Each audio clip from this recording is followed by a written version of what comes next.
Welcome back to Off the Ball Saturday here on News Talk. John Duggan with you through until 5. Now, this week's Saturday panel is in partnership with Electrosal, an effective 3-in-1 oral hydration solution. Feel hydrated and stay recharged with Electrosal. Food supplement not to be used as a substitute for a balanced diet. Always read the label. We're going to focus on the sport of cycling now over the next hour with Irish cyclists Eddie Dunbar, who finished 7th at this year's Giro d'Italia, two-time Tour de France stage winner Dan Martin, and Irish cycling writer Shane Stokes, who regularly pens articles for the Irish Times. Eddie, Dan and Shane, you're very good to speak to Off the Ball. How is it going?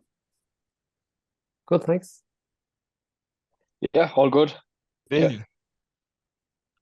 And we're going to start with you, Eddie. You're in Andorra, I believe.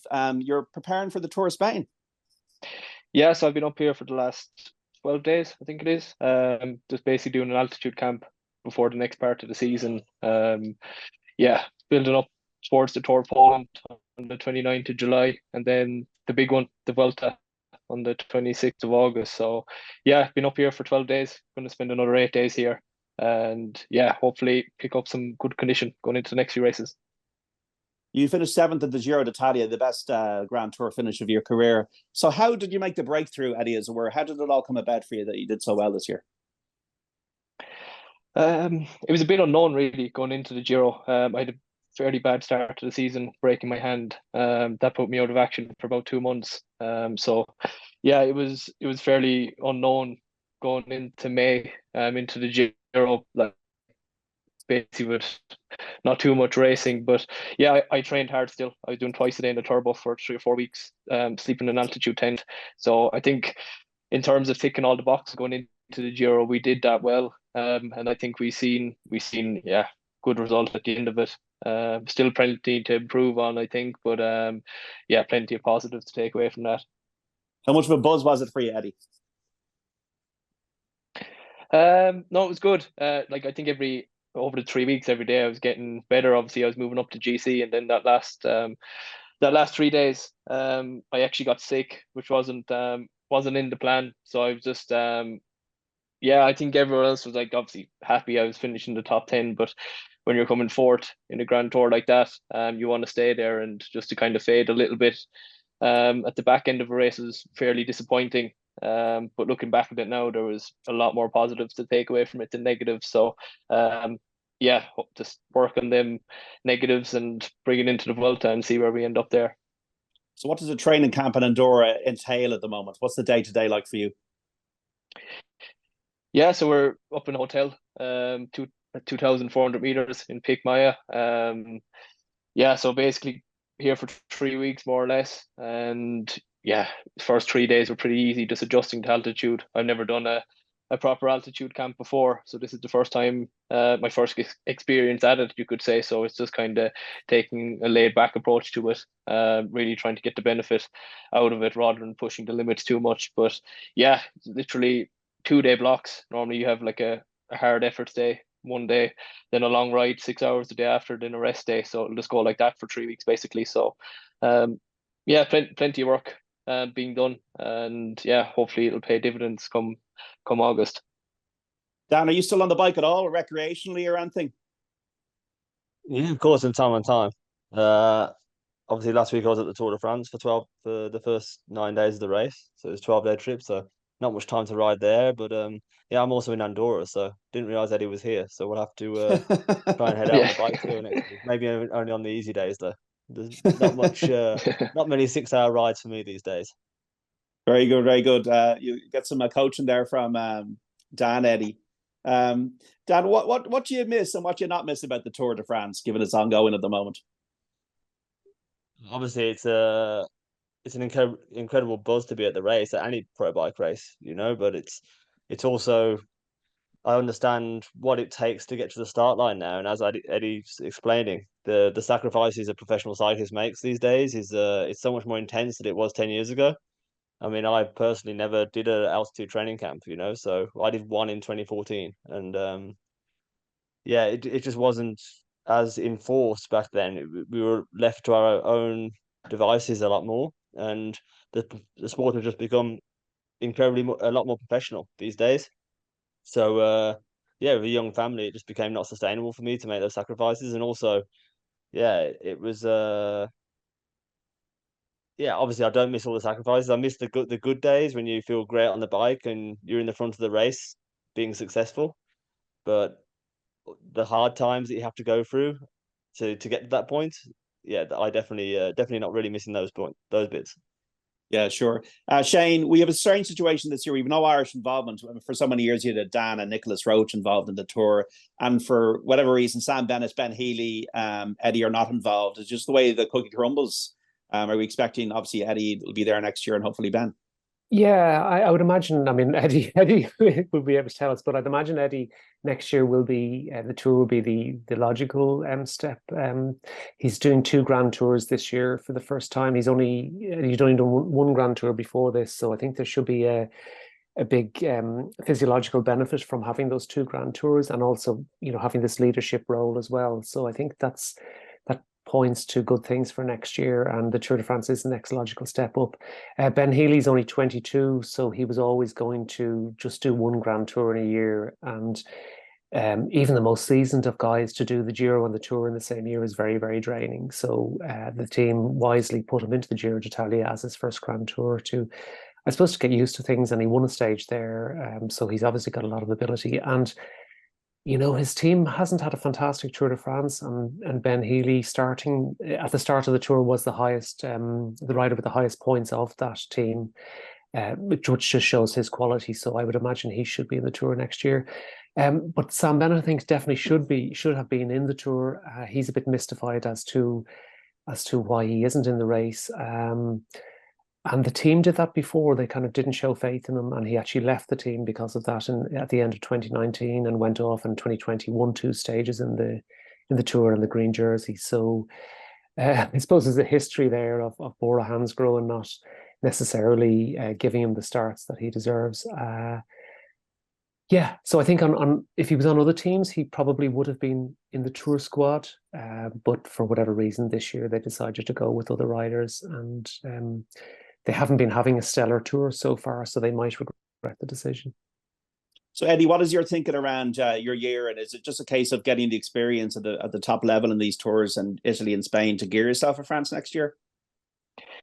Yeah, I think the main thing this year was just kind of get as much exposure to World Tour racing as possible. The last 4 years, yeah, I did a bit of racing, but not at that level. And I think I'm a bit behind the other guys.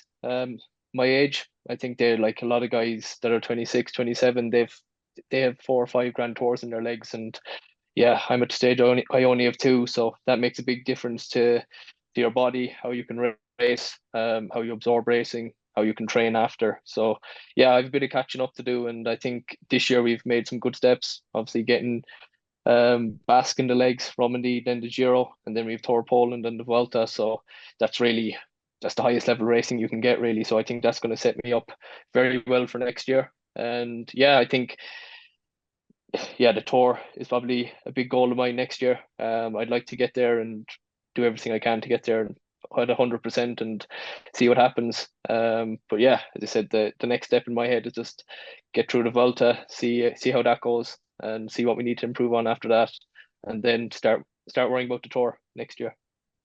It sounds like it's a lot about reps, Dan Martin. I mean, how do you adapt your body to all the kind of challenges that are required in a Tour de France, for example, the climbing, the sprinting, the time trials? Oh, yeah, obviously it's as Eddie said, it just comes from those year on years of consistent training, and with every Grand Tour you do tend to get stronger, and it's just that experience. But it's also having the confidence to be able to understand how deep you can go day to day, how much effort you can put in, and still be able to recover. I mean, I always said that the first Tour de France for me was the most difficult because you kind of just want to get to Paris. You're a bit intimidated by the race and that challenge of this huge event, just this huge achievement of just being able to finish the race.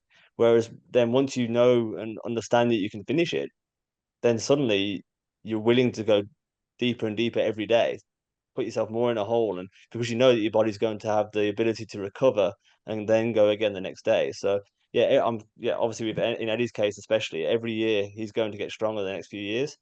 And I mean, the fact is, the Giro I always saw as physically the harder race, it's the mental stress that of the Tour de France and the concentration levels required that are more challenging. And yeah, obviously all the best riders in the world, you want to be at the Tour de France, and the speed is definitely higher. But the fact that obviously the Giro physically is the terrain is genuinely more challenging, and it's just a harder race to get through, especially with the like bad weather conditions that you generally experience at the Giro d'Italia as well.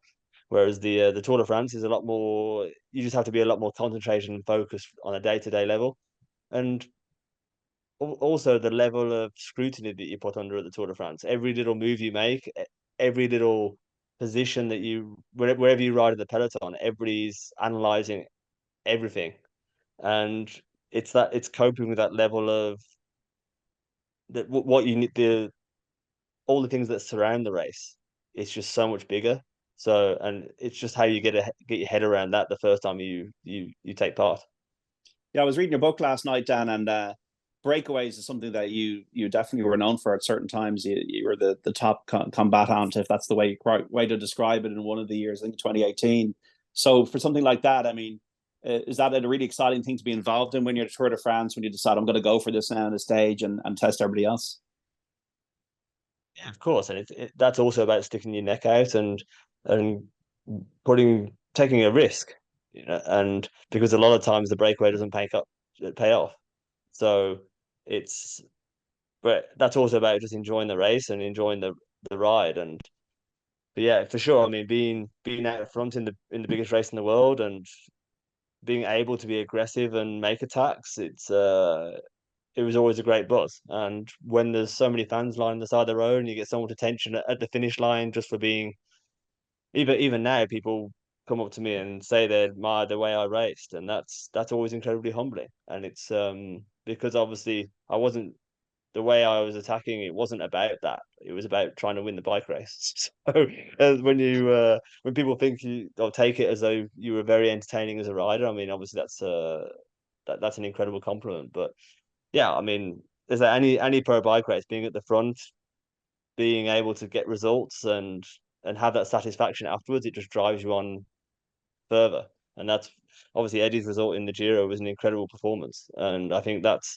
he's really gonna hopefully push on from there now. And you also get a lot more respect in the peloton the more you get results like that, and he'll go forward now in the Vuelta de España and hopefully have a great race again, and then we'll look forward to the future to see what he can do. So what is the rhythm then, Dan, of life on the road? Like the sharing the rooms, the recovery, travel. What are the enjoyable elements and the elements that are a bit more challenging? Within the tour, Yes. yeah, it's just the long days. It's just the obviously since COVID things have changed a little bit, but it's with the lack of access with the fans, because we used to get to a team hotel and you'd have a line of 10 people waiting for autographs and stuff, and that wasn't just that's for every team. It's not just about being in certain teams, and that level of having media, even being at the dinner table, like in the same restaurant as you, and you really felt like you were being watched the whole time. Whereas now there is a lot more segregation involved, as far as teams have separate dining rooms, the dining room truck.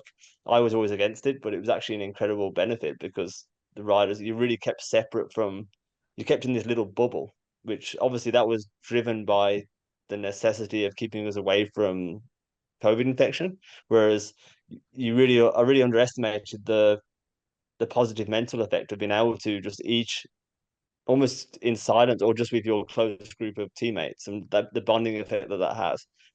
And yeah, it's just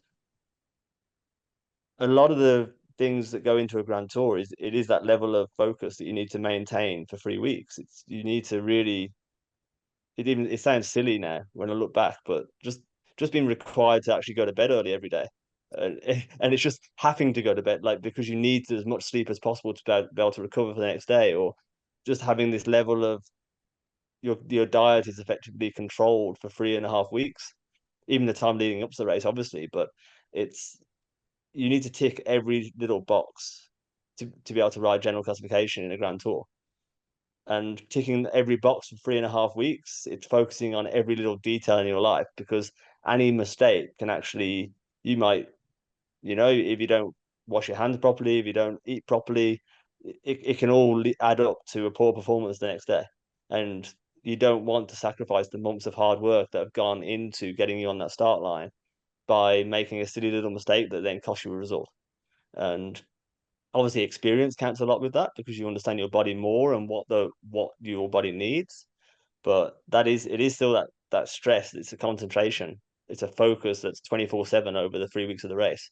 And that's what takes its toll towards the end. And it's the riders that really can keep that focus the best, end up performing, because at the end of the day, on a one-off race, the peloton is incredibly closely matched now.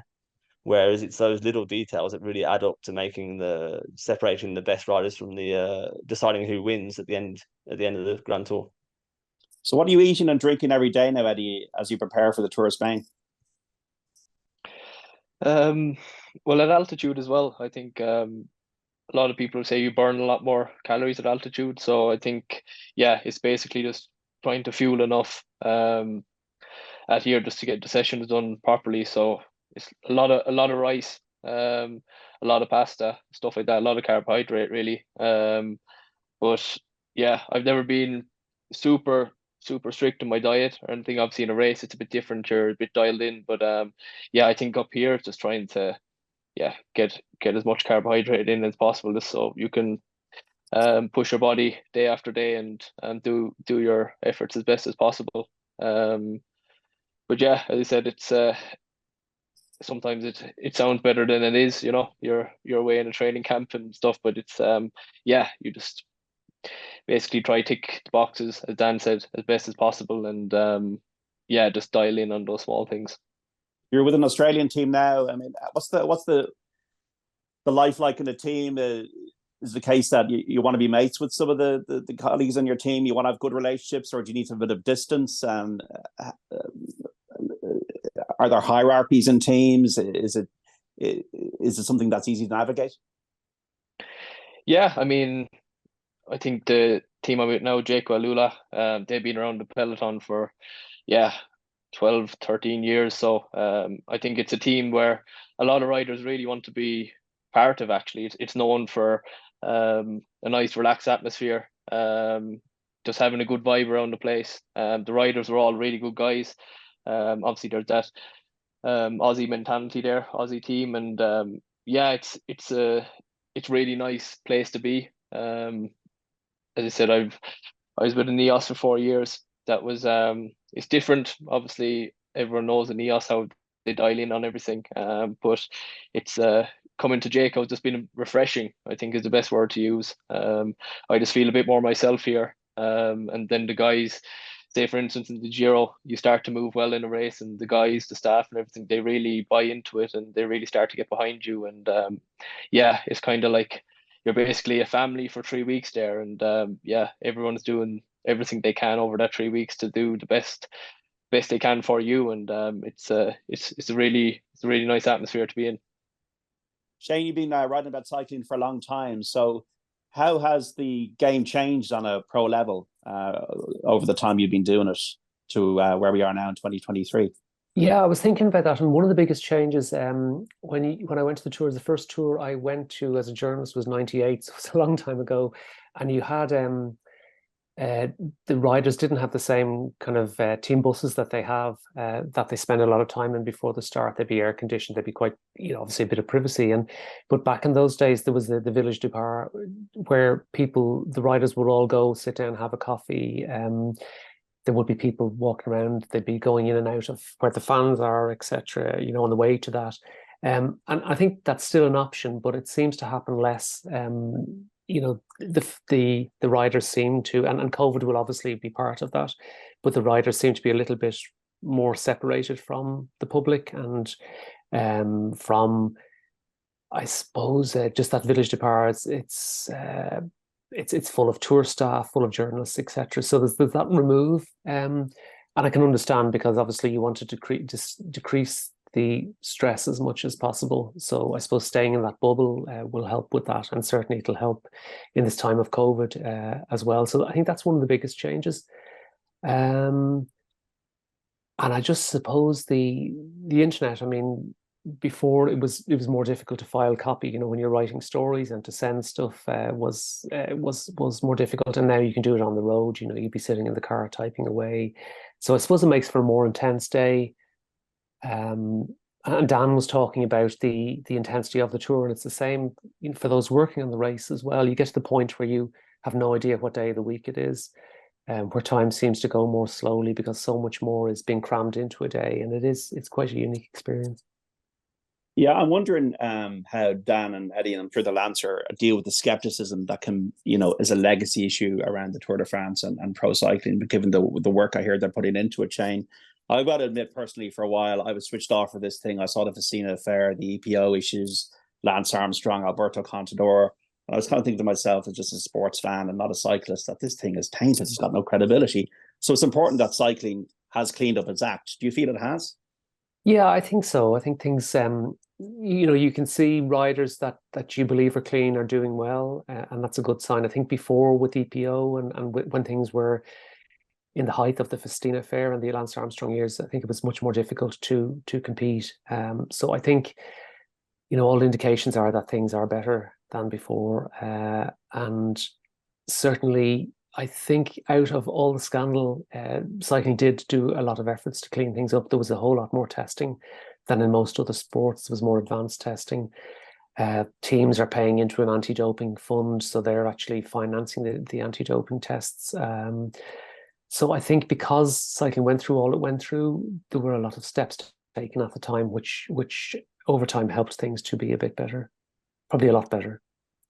Yeah, Dan, we see in all sports the advances in physiology and technology in sports science, marginal gains, as they call it. So, for example, tennis players are playing to their mid-30s. Novak Djokovic is 36. Football players, Lionel Messi, Luka Modric, playing to their mid-30s. Amateur hurlers are physical specimens. So what, like, financial, technological, aerodynamic aids have helped cyclists compete now, so that some of them don't have to resort to artificial means of enhancing their performance?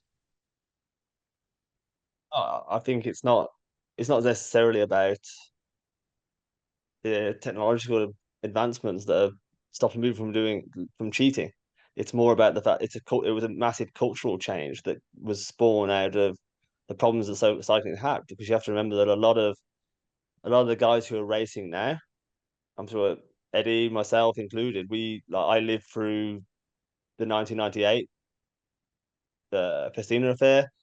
Then the Porto affair was probably when Eddie was just starting out, and we kind of grew up as kids watching cyclists getting led away in handcuffs, and it was like, you know, you kind of stepped into a sport knowing that, wow, that's obviously really bad, it's really wrong to cheat.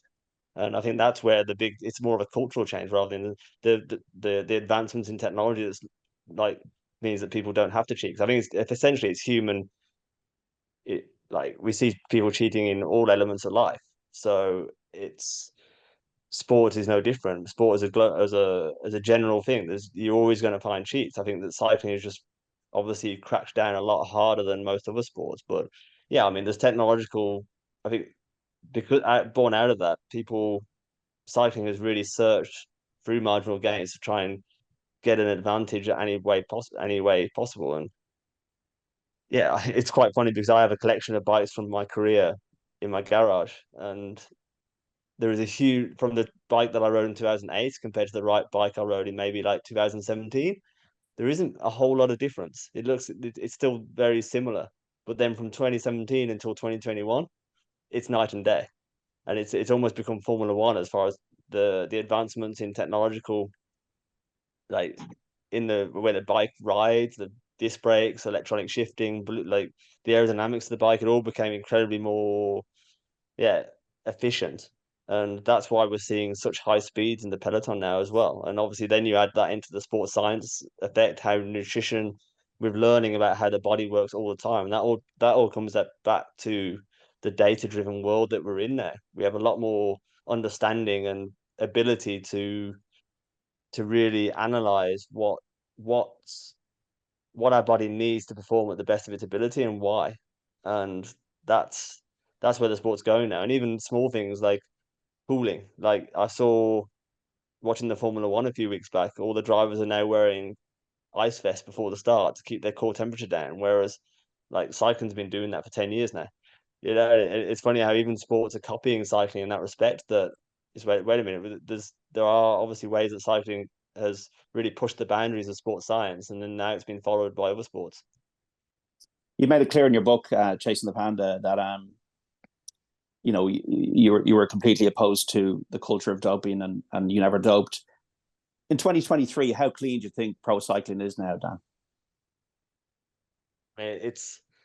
I believe it's clean, but it's impossible to know, because the only guys who know are the guys themselves, you know. And the only thing, like, what we have to look at is cycling is probably the cyclists are the athletes that get tested the most each in any sport.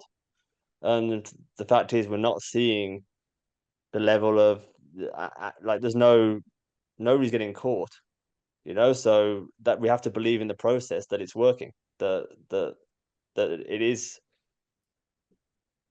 There is little, but then it also does come back to this philosophical question as far as like the definition of doping at the end of the day. I mean, it's not, is doping taking something to gain an advantage unfairly, or is it taking something that's banned? And that's why I'm not saying there's anything going on. I'm just saying it's a case of nobody's testing positive, nobody's, you know. But it's there is an interesting like question there. Is like, when a sport is pushing the boundaries of everything, like how far where is the gray area? But I think that's opening a whole other can of worms, you know. So it's but yeah, I mean, as far as I'm aware, like, I'm concerned, I think I see a sport where it's everybody's pushing the boundaries in every way possible at the moment to look after the health of the riders as well, and that's the most important thing. Eddie, is it hard to deal with the skepticism around doping and the image that has kind of clouded the Tour de France for quite a long time, and the Grand Tours, when you're dying up a mountain and you're pushing yourself to a physical limit in one of the hardest sports physically there is? Yeah, but I think oh, sorry. No, I think it's, if you start thinking like that in the middle of a race, you're just kind of putting yourself out the back straight away, you know. Cycling, the amount, I actually don't think people realize the amount we do get tested, compared to other sports. Even, for instance, in the Giro, when I started to go well there, I think I got tested 7 times in 12 days in the Giro, just because, yeah, as I said, I probably had a bad start to the season. I started to go well, and then all of a sudden they're like, oh, we'll start testing this guy, you know, and literally blood in urine 7 times in 12 days, you know. So I think, and that's just in a 3-week period, as well, in one race. And yeah, it's funny because the amount we do get tested is crazy compared to other sports. But yeah, obviously cycling has a bad history, kind of, that 20 years ago or whatever, but I genuinely do believe it's a clean sport now. As Dan said, there's always going to be guys that cheat, but yeah, they're the only people that know that is themselves. But yeah, as I said, all you can do is just believe in the sport we are, do what we can clean, and yeah, just get on with it, really, you know. As I said, if you start thinking about it too much, you're never going to be able to perform great. If you keep thinking, oh, that guy, he must be doing something or something like that, you can't think like that. You just have to go and do the best you can, and yeah, just see what you have on the day whenever you race. Yeah, because it would drive you mad otherwise, wouldn't it, Eddie? If you're clean and you think, wow, if you're questioning, well, is that guy, is he above board, then you're going to go nuts. Yeah, you can't. As I said, you go nuts anyway, trying to figure out, gee, how am I so far behind? But you can't think that in the moment, because the minute you start thinking that in the moment, you're going to be beat straight away, you know. As I said, we all get tested an incredible amount, and we just have to tick all the boxes, like we were saying earlier, in training, and just go to a race and perform the best we can. And if that's coming in first, or it's coming in 5th place and you're behind, that's just something you have to deal with, and take a good look at it and see if you can improve on that, you know. But as I said, the sport has cleaned up immensely. I think in the last 20 years, for sure. As I keep saying, cycling is the most tested sport in the world, given the history, I guess. But yeah, it's certainly a clean sport in my eyes. Shane, just before we go to the break, I see Netflix have got in on the act after the whole Formula One, tennis, golf with this Unchained series. And cycling can't really afford any more PR disasters if it's going to be brought to Netflix and the huge amount of people, especially young people, that we're going to see this stuff. Yeah,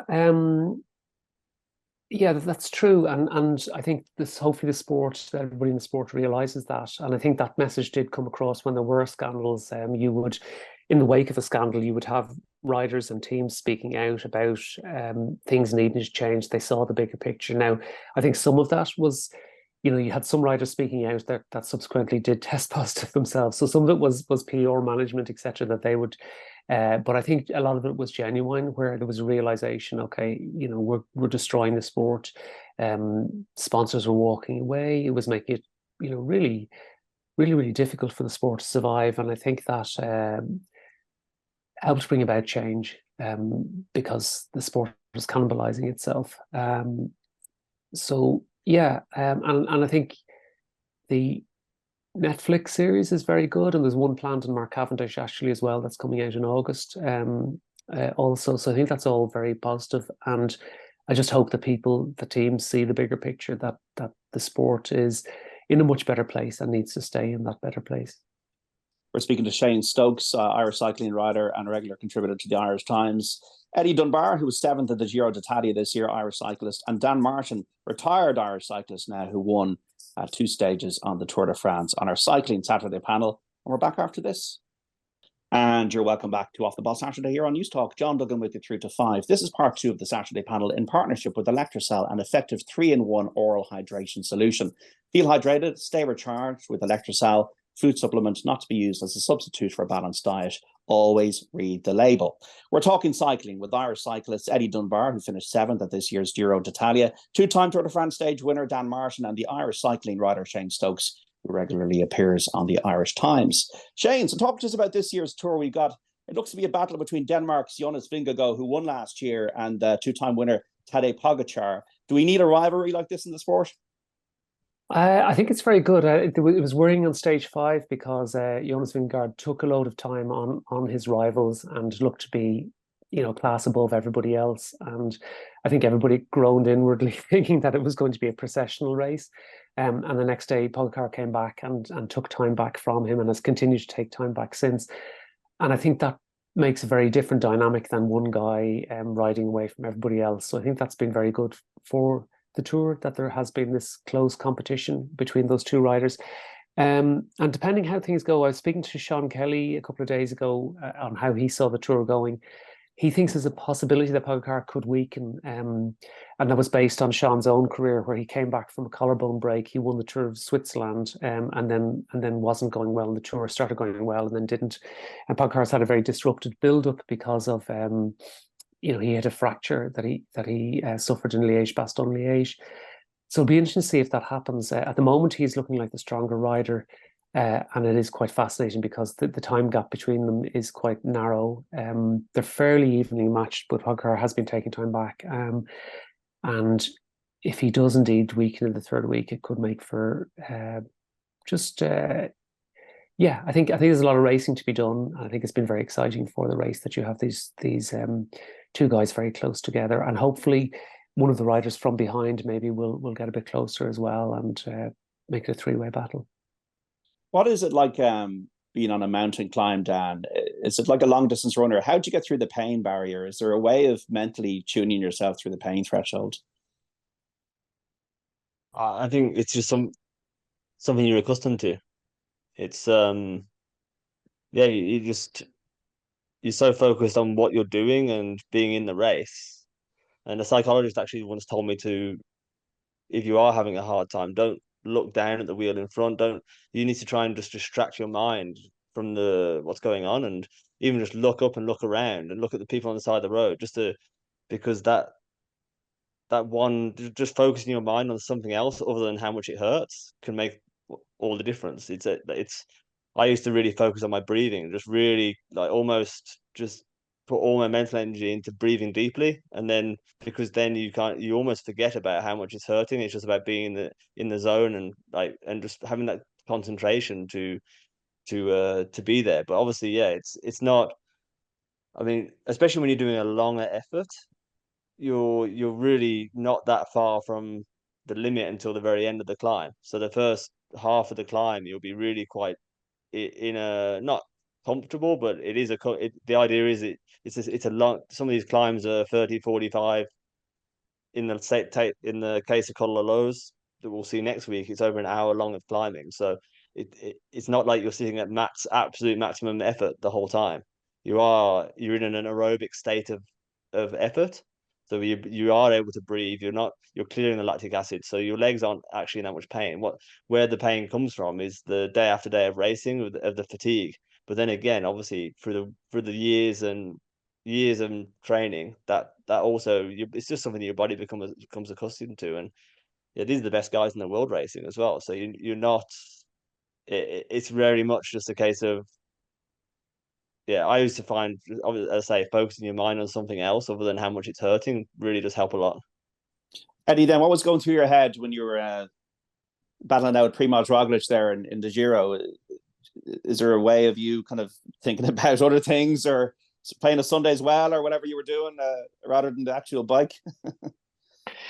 Yeah, you just try and switch off really. But it's funny when you get into a situation like that, it's you're just all you think about really is just getting to the finish line. You kind of forget where you are. Well, I do anyway. As in, like in that situation there, you're in the Giro. It was a big GC day, and all of a sudden you find yourself chasing two guys, Geraint Thomas and Almeida, and then you're with Roglic, who's one of the best Grand Tour riders in the last few years. So it's fairly surreal, but at the time you don't realize it at all. You're just thinking, right, how can I actually get to the two guys in front, or how can I limit my losses here? But yeah, for me, I always go on the team radio, and I just get the DS to just keep talking to me, keep giving me updates, let me know where the guys are behind. Are we putting time into them? Are they coming back? Stuff like that, just to kind of switch your mentality, because even if that's 100 meters where they're talking you for, it's still 100 meters less than a climb, which is quite a bit. And then yeah, there's little things. So what's the gradient like in the next K? As I said, I know some guys, they take out the radio and stuff like that. They don't like to hear the managers of the S's, but yeah, I'm just someone who likes to just get that encouragement and keep pushing me to the line. But yeah, that was, looking back at it now, it was crazy experience, I guess. But just at the time, I was completely switched off, just focusing and getting to the line, because we were pushing hard there. We went up that climb very fast. I think that was one of the best days I had on the bike, and it hurt, that's for sure, but it was worth it in the end. So what happens then after the race? Is there a lot of monitoring, a lot of tests in terms of your physiology, in terms of how you prepare yourself for the next day?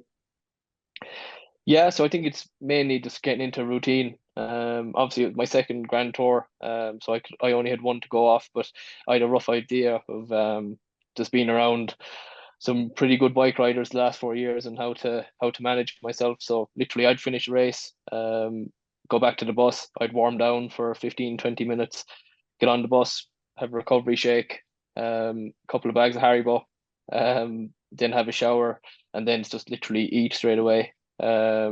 Get back to the hotel as quick as possible, whether that's on the team bus or whether you go in the car, because even if it's 20 minutes quicker in the car to get back to the hotel and get a massage, it's worth it. So yeah, you get back, massage, go for dinner, eat whatever you're supposed to eat there, and then after dinner I'd go for physio and get some stretching done, some manipulation, and yeah, recovery boots about 11 o'clock at night for 30 minutes, and wake up and do it again the next day. So it's crazy really how fast the days go after a week once you're in a routine like that.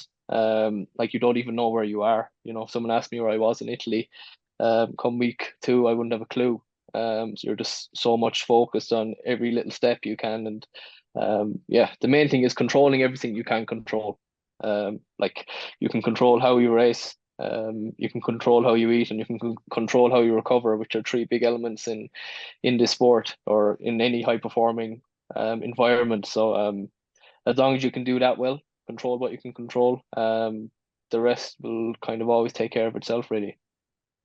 You've won classics, Dan, you've been proud of in Liège and Lombardy, but to win a couple of stages of the Tour de France is very special. So maybe talk us through, the closing moments. So was it euphoric? Was it relief? Or was there an emotion that was prevalent at the time, or is it just something that comes in and kicks in afterwards? I think it's important as with any race that it's just a race. At the end of the day, you get the same feeling whether you're in the Tour de France or when I was racing as a junior and during the Tour of Ireland. You've just got a number on your back and you're trying to beat the guys in front of you. And that's, as Eddie was saying, you're not really focusing on who you're trying to beat. You're just trying to beat the guys, who they are. And obviously, their strengths and weaknesses. So that does help most of the time, as long as you know the guys. But yeah, I mean, it's only when you cross the finish line that you really understand what you've achieved. And later on that day, even, especially when I won the first stage in 2013, yeah, I know nothing could have prepared me for the feeling when you cross the finish line and then just getting swamped by hundreds of journalists at the end of the day. That's what makes the Tour de France so much different to every other race on the calendar. It's just the enormity of the circus that surrounds the event. And then then you just enter into a completely different whirlwind of not only emotion, but also just getting dragged from one place to the next as you go from press conference to press conference to anti-doping to podium to you're getting pulled all over the place, and eventually you get back to your hotel, the solitude of your hotel room, where you need to go back and prepare for the next day again. So it's I mean it's just an incredible journey to be able to, obviously, having said that I want to stay to the Tour de France and stuff, you don't, at the time, you never even contemplate what it means because you're so set on recovering for the next day. And that's what your focus, it's almost, you don't get the time to enjoy it. And that goes for any race, any stage of any race, despite whatever the results, because as soon as you've crossed that finish line, all you're thinking about is recovering for the next day. And it's that's the toughest part of being the stage race. That's why I preferred being a one-day racer for the first part of my career, because you were fresh at the start line, gave everything, and then when you finished, you could just go and have a beer and enjoy yourself. Whereas being on a stage race, you're just constantly thinking of what's next. Yeah, absolutely. And the planning is really important in that. What about the fans, Dan? And we saw this Steph Kras of Belgium had to retire from the Tour after clashing with the fan. Is that now a completely weird hazard to have in your, also another thing to prepare for, to look out for? Especially on these stages of Tour de France with the sprints, or just on the flat roads, there's so many people on the side of the road. And obviously when you're in the peloton, you try to ignore it to a certain extent, but I was on the race last week for 9 days, and it was incredible, the number of people there. And I think the biggest issue in the Tour de France is as well that the majority of people are not actually cyclists or cycling fans. They're something, I think there's some crazy statistic that 80%, I think it was 80% of the people on the side of the road are actually just there for the publicity caravan, to go and get the free hats and goodies and stuff that they're throwing off. And that's what drags the people out from their villages and towns. But what that does mean is that they don't understand that you've got a group of 170 cyclists riding at you at 60 kilometers an hour. And when you're looking at them through a smartphone, the lens of a smartphone can trick how far away they are from you, and just also the danger involved in that. And that's what really does become apparent. It's about an educational process, but there's only so much you can do. And there are so many crashes each year that are caused by fans on the side of the road. Maybe not cyclists come into contact with the fans, but just the group. Like, I crashed in 2018 on stage 7. Stage 7, yeah, I think it was stage 7 or stage 8.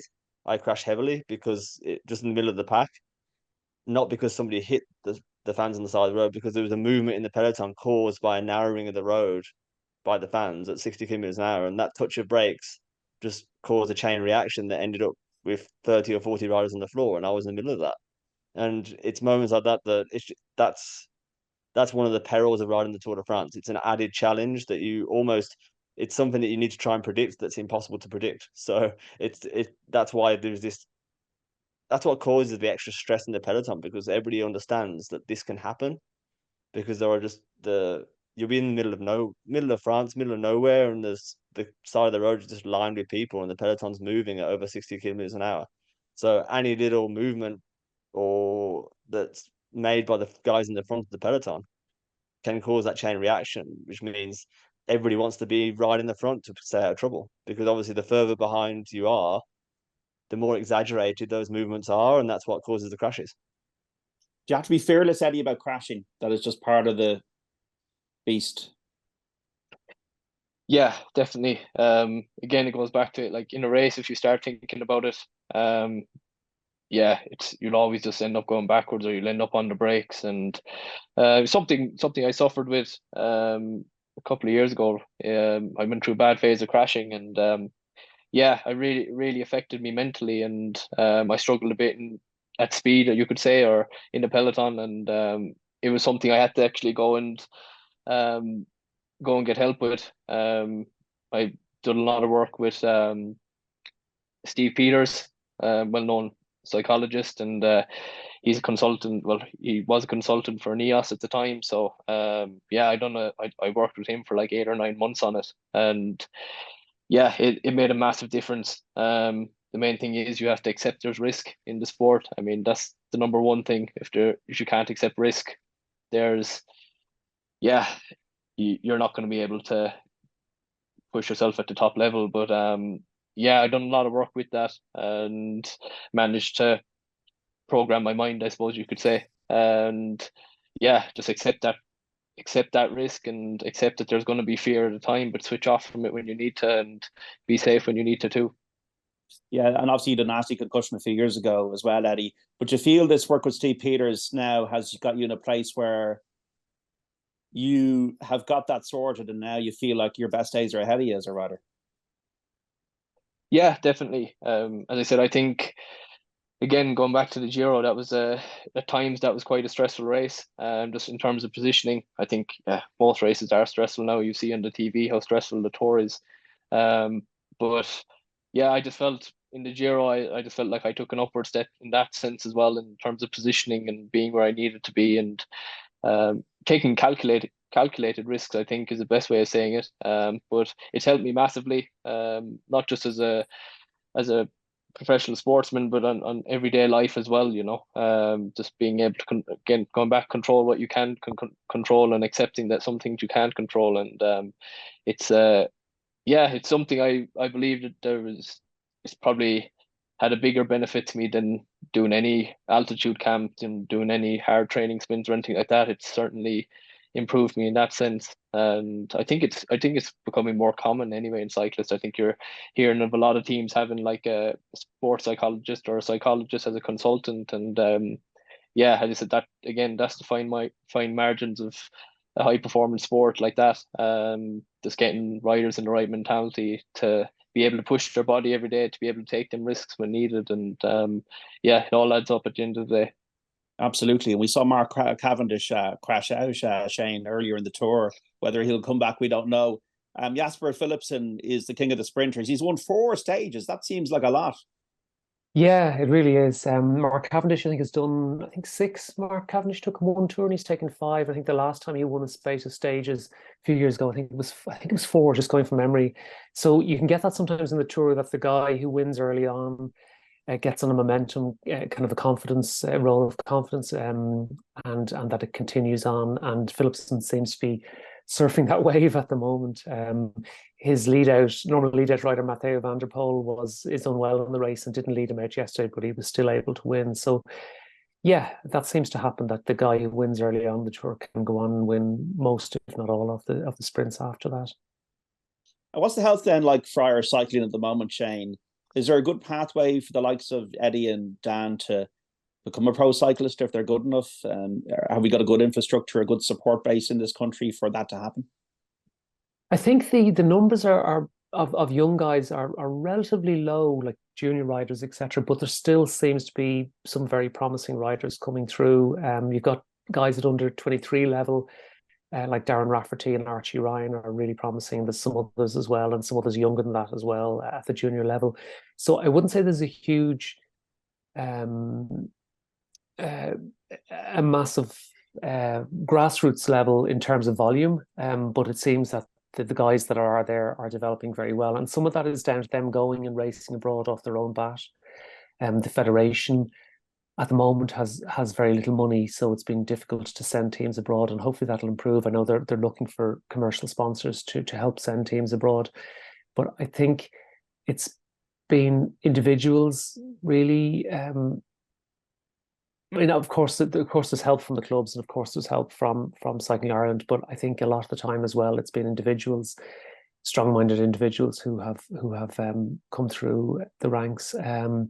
So it could improve. I think what will help is there will be a velodrome built, hopefully next year or early the year after that. And I think with traffic being quite dangerous, certainly around Dublin, being able to go to a velodrome and train in a velodrome, you certainly won't have the traffic to worry about, and hopefully that'll help the grassroots develop. And I think that's where things are at. That you've got probably lower numbers than you'd like in terms of those youth riders, but that there are still very good guys coming through and good women coming through. When I say guys, I'm not excluding the women. In fact, the women's scene is really, really thriving at the moment compared to a few years ago. Megan Armitage will almost certainly ride the women's Tour de France, which would be the first Irish competitor ever. That begins the day the men's tour ends. And that's very promising. And you've got a number of other riders that are doing really well in the women's scene as well, which is great to see. Yeah, she's from Offaly, isn't she? And is it, Eddie, a conducive country for cycling? Like, it's windy, it's hilly. So you'd like to think at a very base level that we have certain things in our landscape that do aid, even just at the very early stages, what you're trying to do. Yeah, like I mean, I still go back home quite a bit, down to Bantier and do a training block there. The roads down there are similar to like Ardennes, I say, in Belgium, and there's a mix of everything. If I go back there to train, you have flat roads, hilly roads, just fast roads. And as I said, I always make sure when I'm in a big training block, I go back there for at least 2 weeks just to sharpen up, you could say, because it's very easy to get drawn into going uphill all the time, literally climb uphill for an hour, descend for 30 minutes, and it's easy just to get caught into that. Versus now, with the way racing's gone, you see it in the Tour de France, it's from kilometer zero, you're on the pedals all day. And I think that's one of the main reasons I go back home to train, is just because you can go out, you can do your 4 hours, you're on the pedals all day, and for me anyway, it seems to work. I think that's probably because I grew up there and did years of training there, and I just know that works very well for me. And obviously the weather doesn't help, but as you said, that hardens you up as well when you go home. Living abroad makes you soft. There's always a lot of fellas say that, and I heard that, but when I was moving abroad, and you don't believe it at the time, but when you do move out, it does certainly make you that bit softer. But it's nice to go home and remind yourself of where you come from, and you'd be surprised what that triggers inside you as well. Just before we finish up, Dan, what's the future for you then in the sport? Are you going to stay involved in cycling? Are you going to have a governance role in the sport, perhaps? I've been floating around different. I've been fortunate enough to try different roles within the sport the last year or so now, and so I'm working within the organisation as an ambassador at Tour of Britain, and that was a little bit my role at Tour de France last week. I was working with ASO as an ambassador for the race, just like obviously spending time with VIPs and explaining the race to them. So that was it was really nice to see that side of the event and be involved in I was one of the guys in the blue shirts, so it was that was really a moment when I saw that, wait a minute, you're not a cyclist anymore, you're the guy in the blue shirt you've seen for so many years, so standing on the sign-on podium. So and I'm just in the process of starting like a little holiday riding camp in Andorra to show people the mountains of Andorra where we live as well, and obviously experience what Eddie's going through, if there's any people out there that actually want to experience that. So that should be launching in the next couple of weeks for the end of this year and next year. So, and maybe even like do a little bit of a holiday to come and watch Eddie race up the stage 3 actually finishes in Andorra this year of the Vuelta a España. So we might do a little bit of an event around that as well. So keeping myself busy and working as an ambassador for a few brands, and just loving enjoying the sport that's given me everything in my life and it's still my passion. And your wife, Jess, is an Olympian, was in Rio. So is it true to say that with the great genes you have, Dan, that the kids will be declaring for Ireland?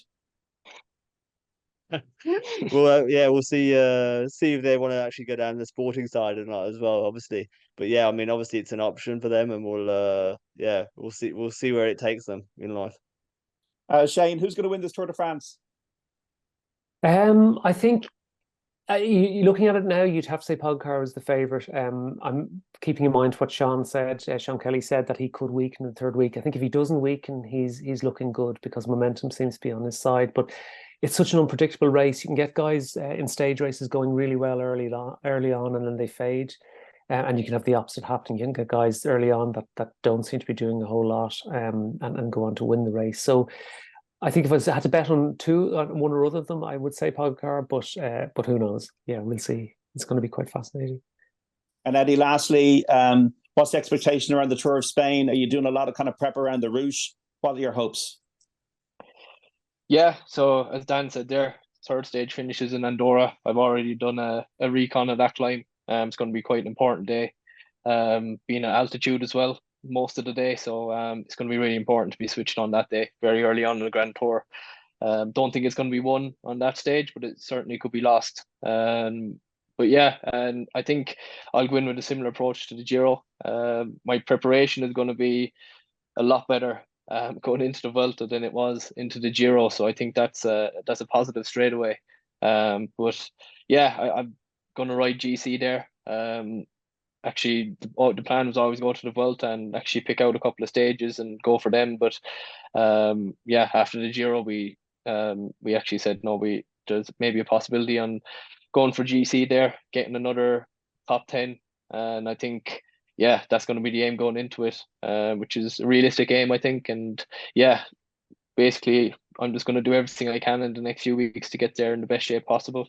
Go to Tour Poland and kind of start the engine there again, and yeah, I'm just looking forward to going out there and just getting another Grand Tour on my legs, and yeah, hopefully come out the other side with another top 10. And I think if that happens, I think that'd be a really successful season, given with how the season started. So yeah, as I said, it's exciting. It's really something to look forward to, and yeah, hopefully I can give the Irish people something to cheer about again for 3 weeks. So best of luck, Eddie. Eddie Dunbar, Dan Marsh and Shane Stokes. We really appreciate your time to give us your insight into cycling over the last hour and on the Tour de France. Thanks so much for speaking to Off the Ball Saturday here on News Talk.